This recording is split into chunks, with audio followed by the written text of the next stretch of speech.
Now, welcome to a special edition of News from Naboo, where we'll be covering everything from D23, and I do mean pretty much everything, right? Well, pretty much everything from specifically the Star Wars, Marvel, Lucasfilm, 20th Century Fox. Yeah, I guess I should say Star Lucasfilm Wars because there was the whole big panel. The this big afternoon. panel. Yeah.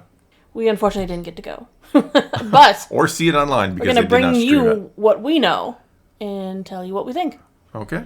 First off, I'm going to give a special shout out to Gizmodo, as well as Star Wars Holocron and their subsidies for information and images.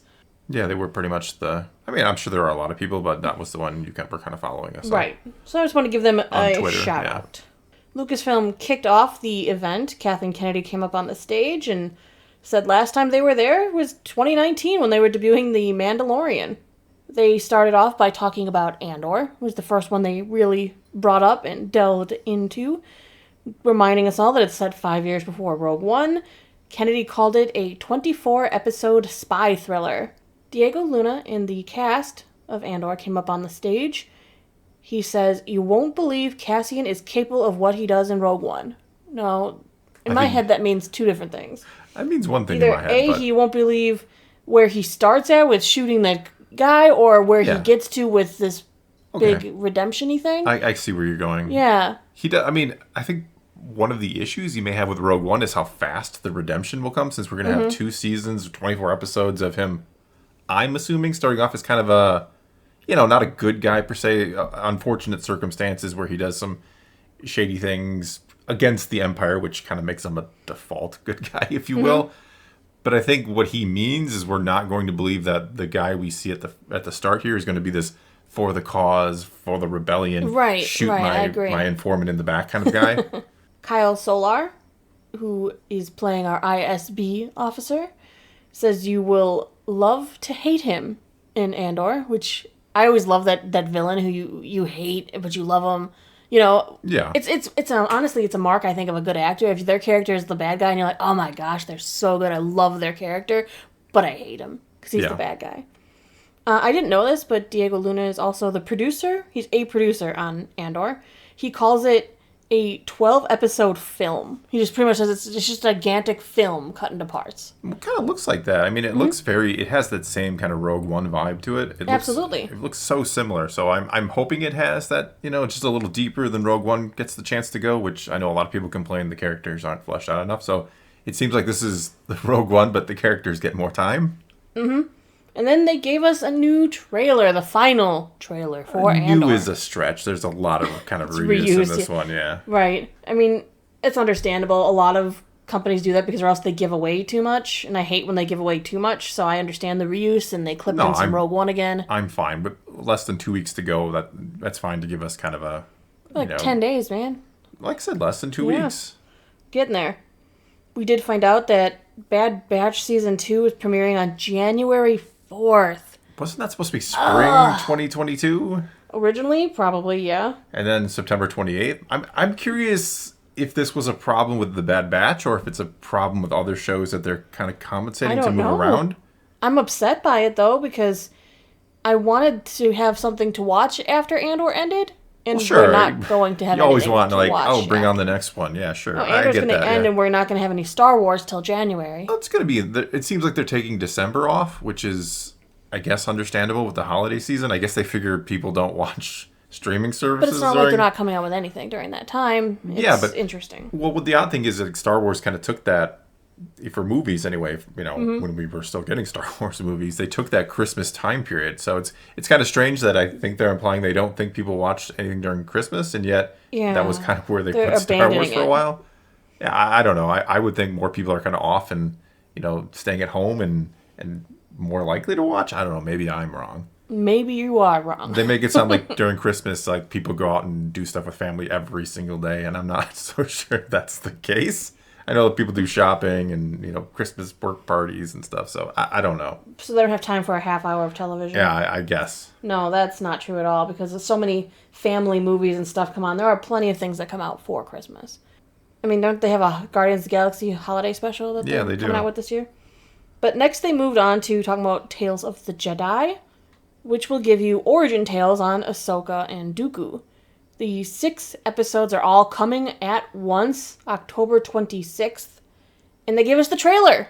They did. They gave us a trailer. Is this the same trailer that was at No, because they showed... I don't think they... Comic-Con?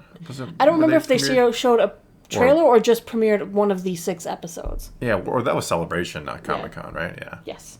No, they showed the trailer of Tales of the Jedi so somewhere. So this is most likely that trailer. Yeah. I mean, it looks glorious. It's, Clone Wars animation. It's 2 of my, more favorite characters, Dooku and It is a little Ahsoka. sad to hear Dooku not be Christopher Lee. Well, he wasn't in Clone Wars already, but I mean... I know, but it's just sad. It reminded me. I'm not sure the voice actor's name who does him, but I think he does a really good job. Mm-hmm. I mean, you can't duplicate Christopher Lee's voice. He's one of those one in a lifetime kind of voices. Mm-hmm. But it's exciting. I can't wait to see these 6 shorts, and we'll talk about them. Yeah, absolutely. Absolutely, we will. Jon Favreau goes on to moving us into Ahsoka. He says, the character has found new legs with the work we're doing. Right now, working on Ahsoka, he said she was shooting yesterday. That's dedication. Yesterday. Well, get to it. Yeah. Well, get it done. Kathy gave them the opportunity to make the series. Favreau was like, I get to be on the set with Dave right here in California. They showed us a new look at Rosario Dawson. We saw new footage. Well, we didn't see new footage. No, but I did get a nice picture. They show the live-action rendition of the mural from the Rebels finale. Yeah. Which is beautiful. Beautiful. We have our Sabine standing in front of it. Beautiful. To look for our Ezra, who is now cast, as we talked about yesterday. Yes, but they didn't announce any more casting at all. No, I'm surprised they didn't officially announce that. Favreau calls Ahsoka Dave Filoni's magnum opus. Jon Favreau also says, the one thing we all have in common is we all really want to be working on Star Wars, which is a beautiful sentiment. Well, we should hear them saying that they want to be doing this. And that should be a given, though. I mean, I'm not upset about the statement. I think it's a great statement, but that's a given, right? I've talked about this many times, I think, on this channel, my other channel. Like, that's the problem. I feel like most of the people they hire, I don't think they really want to be working on Star Wars. They want to be working on it for maybe recognition. Recognition, the prestige that you would hope would go along with working on Star Wars, the thought of working on but I don't think they actually in their heart really this is what they want to be doing.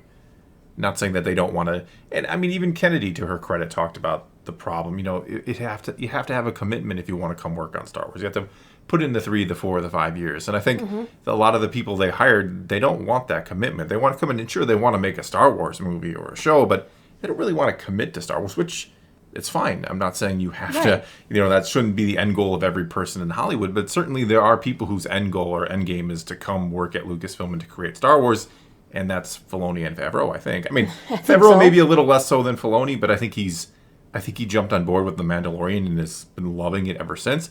I could certainly see him when Kennedy steps down, and I would imagine a few years, she is getting older. I could see him being the next president of Lucasfilm. Then they moved on to Skeleton Crew, which they call a show about a group of kids who get lost in the Star Wars galaxy. It is set in the New Republic.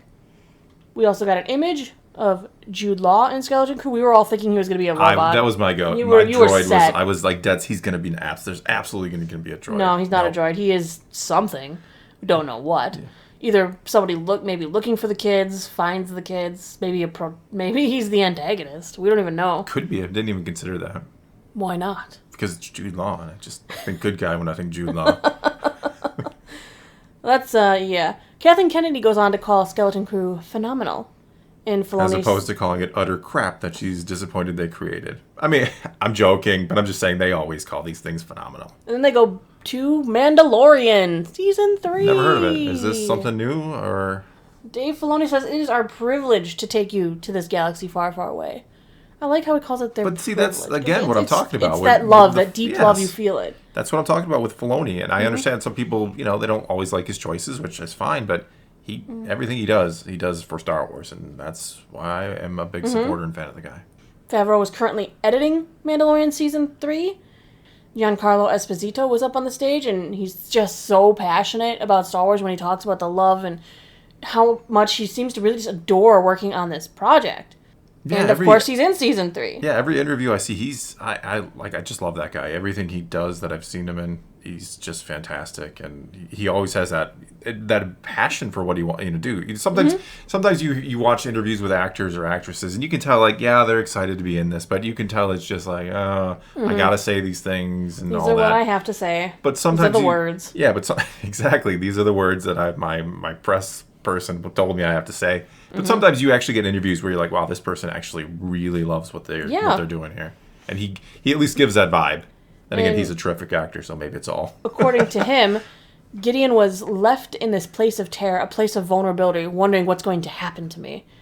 Ooh. He's going to a New Republic prison cell for a little while until someone breaks him out. Come on, and then they gave us the trailer. The trailer was glorious. It was the same one that debuted at Comic-Con, but now it's up in nice quality for the rest of the class. Yeah. What was that celebration too? I don't even remember where they're coming from. Yeah, that's what Comic-Con I meant. I'm celebration, sorry. Yeah. The big geek fest. Yeah, one of those collections of geeks. Yeah. Yeah, where we all go and hang out and watch trailers and stuff. It looked amazing though. All those Mandalorians. Yes, we're finally really embracing the. I feel like we're gonna have the Armorer versus bo-katan because she is not happy with that group of, as she puts it, cultists. Wasn't it? Yeah. Bo-katan does not like them. Yeah. And I feel like she's got to be talking to the Armorer because we know Armorer is gonna be back. Yeah. Well, I think that's exactly fanatics. what she's talking about. That they're somehow responsible for breaking apart. By separating Mandalore? By weakening them in their moment of need when they needed to all unify and defeat the Empire, and then they lose, and so probably a lot of anger there. Oh, I can imagine. She does, Exciting, though. Super exciting.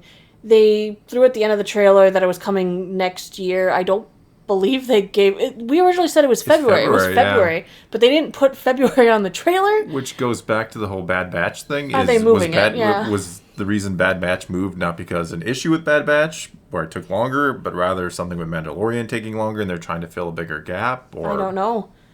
I don't know why they're pushing and pulling and heaving but looks like Mandalorian could be the next one on the train for getting pushed back. Pushed back, yeah. And it looks like if Ahsoka is still filming, then I would say that's more... A lot of people kind of thought that would be spring, and I'm thinking that more summer now, maybe. And things are just stretching out, which is... Hey, if it takes that long to make the show great, that's fine. I think we're all sick of the story of the VFX guys, being chained to their desk and having to work, 25 hours a day on special effects. So, if this is somehow a response to that, to make it right and give these people the time they need, then I'm fine with it. Do it. Yeah. Now they moved on to more of the Lucasfilm and away from the Star Wars. Indiana Jones 5. Still no name. Indiana Jones and Something. the no-name movie. It's just going to be called Indiana Jones 5. And Yeah. everyone will be like, are you kidding? What? Which is really weird because none of they're all kind of, They'll that have would be a name. none of them are really referred to as, 4, 3, 2, 1. As a kid growing up, the first 3 Indiana Jones movies, I had no idea which order they took place in. Well, they are actually out of order. Like Temple of Doom, I think is the first one I have no chronologically. idea. So technically it's a prequel. Yeah, I guess so. Yeah. So already the numbers wouldn't make any sense that way either. No. Kathleen Kennedy did introduce, they had footage, and I do have a description of the things in the footage.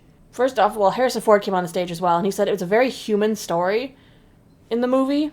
Which was that slight against the aliens in the last movie? He also said it's humans this time, we promise. It will be his last time. He said, I will not fall down for you again.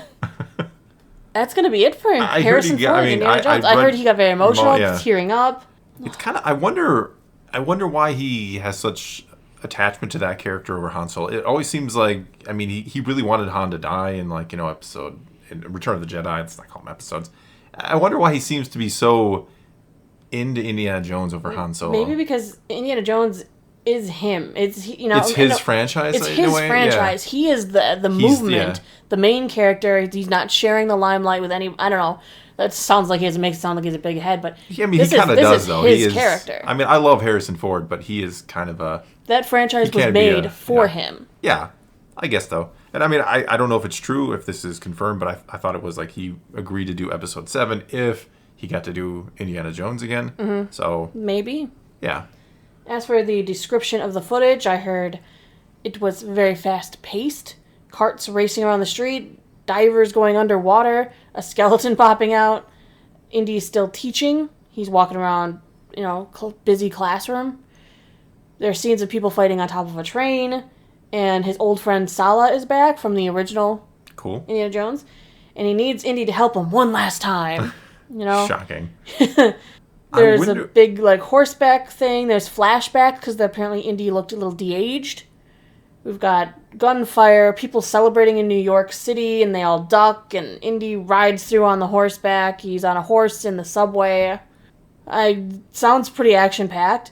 I'm curious what time period this is going to take place in, because just doing the math, the first Indiana Jones is over 40 years ago. So are we going to be more, advanced in the time, or are they going to just try to be one of those where we don't really look at the time and make it more back in the? I think the last one was in the 50s. I think it looked that way. I'm trying to remember when. Yeah, I only watched it once, to be completely honest with you. I was not like a lot of people. Wasn't a huge fan. I didn't hate it as much as some people. I just thought it was a little. They kind of jumped the shark with the aliens and stuff. But I can't remember exactly what time or decade that was. So, Granted, that was 2008. So, are we moving into the 70s, the 60s? When are we going to have this movie set in? Is what I'm really curious about. Beats me. I mean, Phoebe Waller-Bridges' character was along for some of these action scenes and such. At some point, the two of them are in a bar, and people ask how they're related, and he jokes and says he's her godfather. I don't know, there's plane action scenes, tomb raiding, ending with Indy unleashing his whip in a bar. He cracks it a bunch of times and tells everyone to back up.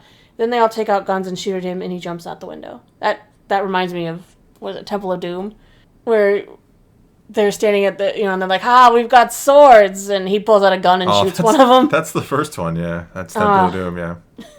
That might be the most classic, scene in Indiana Jones movie, where he takes out the swords and the big flashes, and Indiana just pulls a gun, shoots him yep, whatever, dude. That's it. All right, moving on from Indiana Jones, we go into Willow. Sorry, he knows I am way too. I like Willow excited. Too. You always do that to me. I'm so excited for Willow. I know you're not, but no, I'm apologizing for my over enthusiasm. It comes out on my birthday. I have to be excited for it. It's my birthday gift from Lucasfilm. We were told that viewers should expect a lot of action in the new Willow series. We were given a new trailer. Christian Slater goes on to talk about what he loves about the new Willow. I'm assuming he's in it. It's just hey, let's call Christian Slater and ask him what he thinks. I love the fantasy, the sci-fi. Being part of the show was a dream come true. I'm over the top. I'm over the moon. This is our Christmas show. This is what they're giving us instead of Star Wars, apparently. Yeah, that's right. You don't want Bad Batch. You're going to get Willow instead. It does fill that gap, doesn't it? A wholesome family adventure movie that they could tune into week by week. Yeah. And I'll be tuning into it week by week with you. I'll be there, yeah. I'm excited for it, yeah. It's just, it calls up way too much of my childhood. I must have seen this movie 100 times when I was a kid. Wow, so this is your Return of the Jedi, which I watched just on repeat before there were such things as on repeat. In other words, I hit the rewind button on the VCR. All right, moving forward, Kevin Feige kicked off our Marvel presentation with Rogers the Musical Live at D23. Yay. Yay. I feel like that was just eating time for no reason. Yeah, I mean, I don't know. I could watch that on TV. I don't need to see it live. Well, thankfully, we didn't have to. We weren't there. Yeah, well, I would have suffered. I could do this all day, but. Oh, jeez. All right, after the musical production was finished, Kevin Feige shows the crowd new footage from Black Panther: Wakanda Forever. And shows the crowd, not us. Yes, it was exclusive footage, but I have a description. Yay. We do see, we do know that this film is going to show a lot of ramification of T'Challa's death. That's going to be very important, and that the world kind of considers Wakanda ripe to be picked. The footage opens with Queen Ramonda walking into the UN. Countries are very mad that Wakanda has been hiding their resources and have no trouble laying into her for it. Once she gets her turn on the floor, she reminds the UN of her country's former policy against sharing vibranium, not because they're scared of its power, they're scared of what people might do with it. As this happens, her speech is intercut with soldiers invading a vibranium plant who hold everyone hostage. They force someone to open a vibranium safe, and out comes Okoye, and it's a trap. The whole plant is just full of them, and they beat the crap out of the soldiers. Back at the UN, we see Okaye and the Dora in smart business suits walk in with the captured soldiers. And the Queen says, good luck to everyone, basically daring them to try and take vibranium. The footage cuts more to a traditional trailer, except it's focused more on Namor. He and his people are mad because he says when Wakanda revealed themselves, they put his people in danger. In some of the footage, M'Baku jumps out of the water and tries to smash his staff on Namor, but it breaks on his back. Show them who we are, the Queen says, as Black Panther drops down after a bunch of additional action scenes. Yes. Interesting. It is interesting, and I wish we could see said footage, but they're going to withhold it for who knows how long. Until the movie comes out. Until the movie comes out. But it's only November, right? Mm-hmm. That's not too long. We don't have too long to wait. I think it's like November 11th or something. Yeah, so 2 months.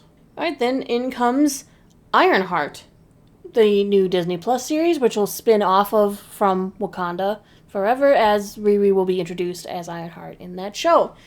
Movie. Yes. Alden Ehrenreich is shown in exclusive footage of Ironheart, though I don't have any description for that. Han Solo. Han Solo. Probably still being Han Solo, I guess. We know Ironheart is currently filming in Chicago, and Anthony Ramos will be playing the Hood in Ironheart. I'm kind of excited to see that. The Hood is... We're going to see technology versus magic. Yeah. Because obviously Riri is going to be a technological hero, similar in effects to an Iron Man. In the Hood, he's kind of a magical, mystical guy. He fights a demon at one point, and the hood and boots he wears are from said demonic entity, and he runs like an underground crime organization. So we'll get to see Riri square off against the magical crime in Chicago. I'm kind of excited. I want to see where it goes. All right. I'm always excited to see where these things go, what villains and heroes they're introducing along the way. It's kind of fun that way. I'll give anything a chance. We'll see where We it give goes. it all a try. Yeah.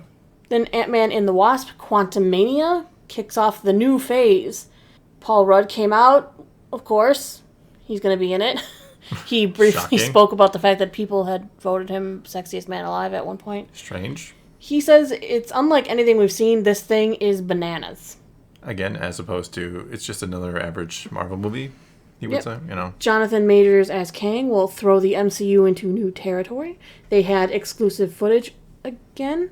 And they say in this footage that Jonathan Majors is haunting. So I'm excited to see what they're doing, because this whole thing has to culminate to something. Well, Phase 4 didn't really culminate into anything, did it?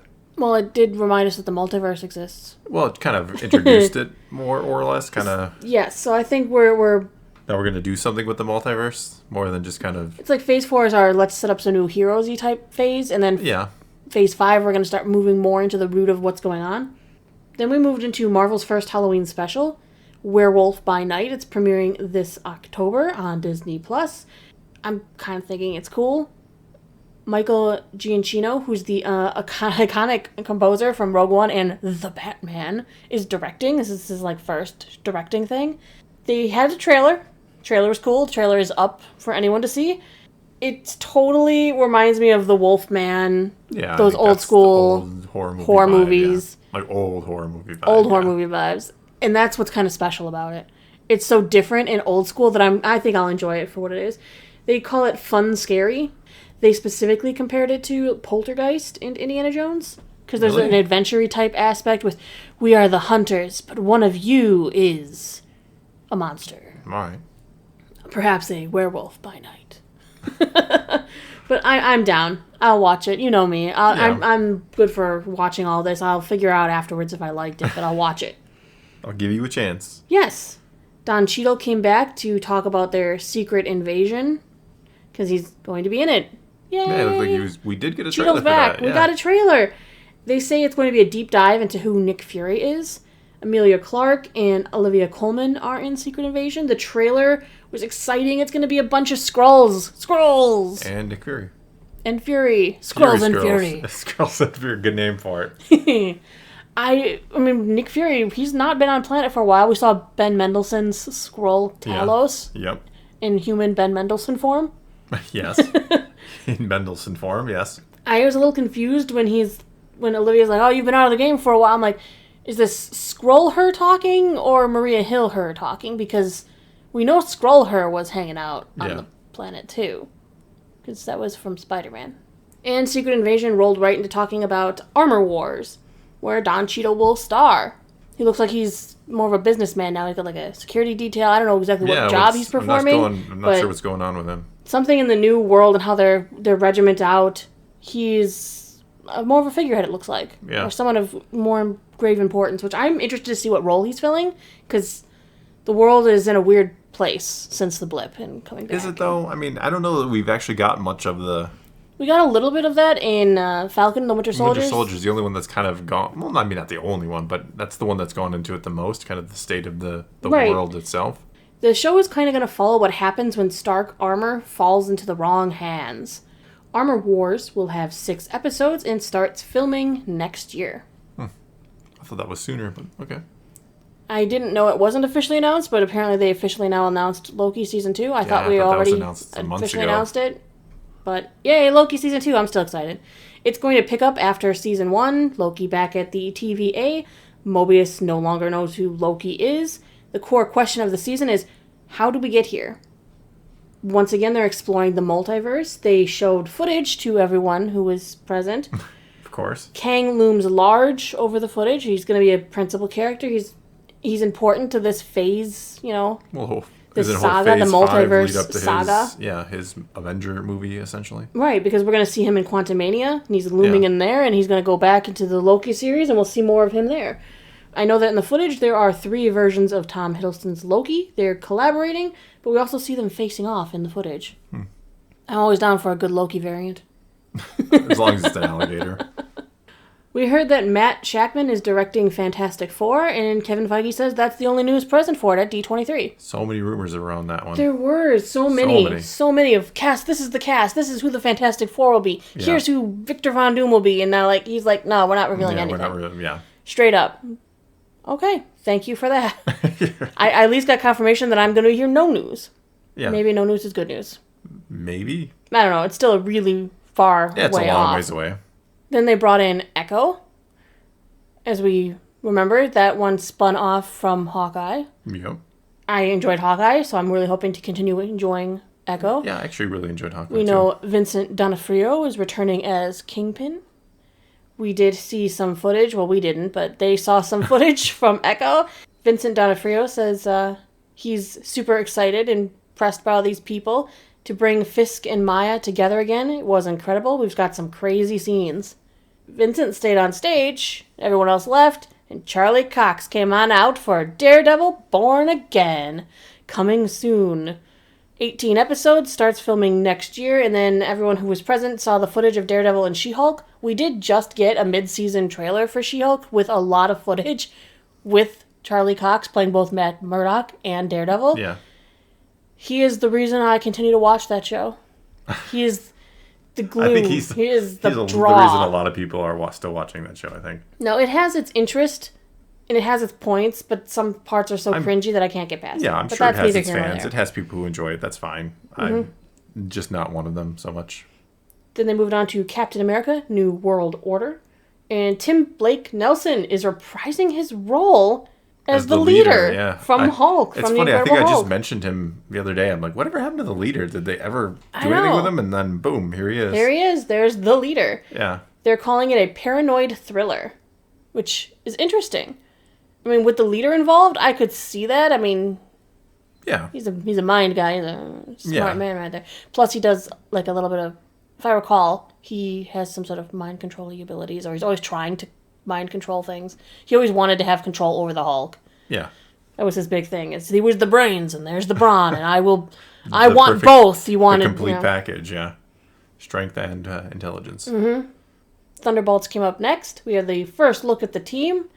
U.S. Agent, Ghost from Ant-Man and the Wasp, Yelena, Black Widow 2, her daddy, Red Guardian from the Black Widow movie as well, Taskmaster from the Black Widow movie, Val, Contessa from the Falcon and Winter Soldier and in the Black Widow movie, and Winter Soldier? Bucky. Yeah.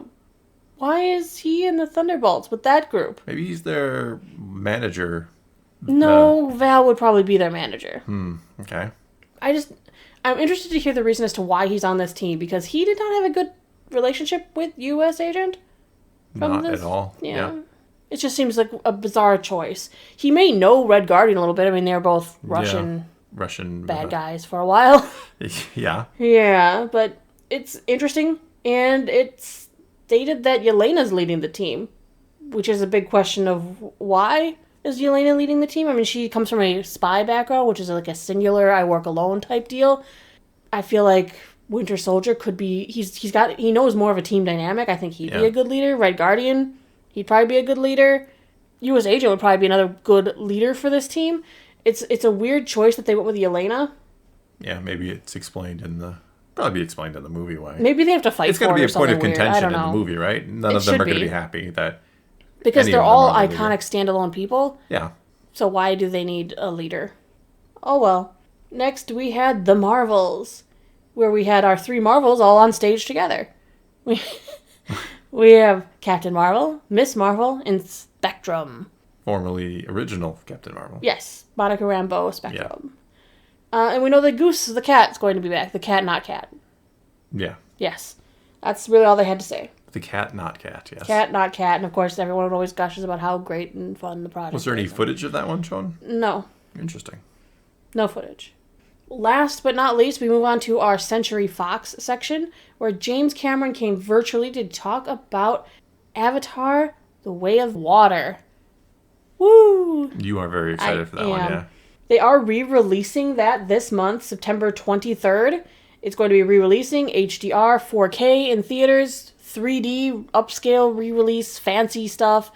We're going to go see it because I'm super excited. Yes. Thor wants to see it again. Yeah, I only saw that in the theater once back in the day, and it blew my mind. So. Right, the 3D technology, that was like the first one that did 3D in that new way. And then the everybody real D else way, where they did the depths instead of the cheesy pop-outs, and it was a fantastic experience. And then every other movie came out in 3D and just could not live up to Avatar, the first. No, I'm really excited to actually get to go to see it in the theater again.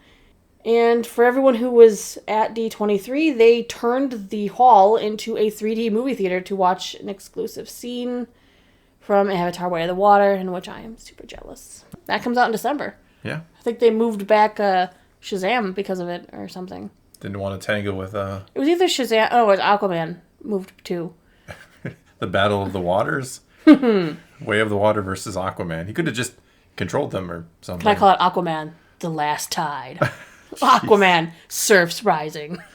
Oh, no. This is why you don't get the title movies. Aquaman, Wet and Wild.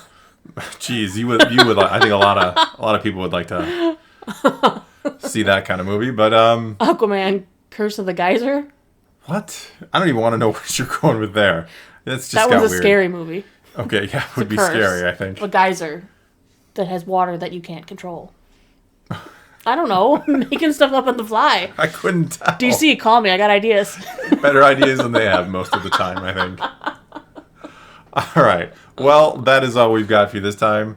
So take to the comments below. Tell us what you think of all of these announcements, or some of them are kind of updates more than announcements. But tell us what you think of all the announcements, trailers, everything else that dropped today for Marvel, Star Wars, and Avatar. Lucasfilm, 20th Century Fox, Marvel. Yeah, Harrison Ford, all that good stuff. My goodness. But anyway, take to the comments below. Tell us what you think. Let's talk all these things. And until next time, thanks for watching.